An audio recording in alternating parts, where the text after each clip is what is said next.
چې څلور تکبیر المنځ راپسې وشي د دې بعضو خلکو زړه به ښه شي او کوم انسان چې د انسان په ژوند کې راشي زړه نه نه وځي که زر زله واده شي او محبت به هله ومنم ضمیره چې یا مړ شمه او یا راپسې مړه شي. تږی یې اوبه واخله کیسه ختمه، تږی یې اوبه واخله کیسه ختمه، زړه غواړې ښه زړه واخله کیسه ختمه. نه کنه د یو لاسه ټک نه خیږي، نه کنه د یو لاسه ټک نه خیږي، څه راکه او څه واخله کیسه ختمه. ای چې شاعري دې دومره خوښه ده نو ای زما مازغه واخله کیسه ختمه. ای چې شاعري دې دومره خوښه ده ای زما مازغه واخله کیسه ختمه.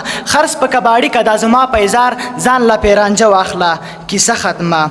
نه د جایداد په سر مې مه وژنه، نه د جایداد په سر مې مه وژنه، هر څه ستا شول تره واخله کیسه ختمه. او سکول ته د ژوندي بچي راوستي وه ښه واپسې مړه واخله کیسه ختمه. او وی ویل منیر جانه دا یو زړه مې دی ځه پیره دا ته واخله کیسه ختمه. یو درې لنډۍ کوم ستاسو په اجازت سره. په تمه به دې زوړ کم، په تمه به دې زوړ کم، نه به دې یار کم نه به در کم ځوابونه او کوژدن پې شي واده پې مه شي واده په ما شي چې مین در باندې یم. ډېره مننه.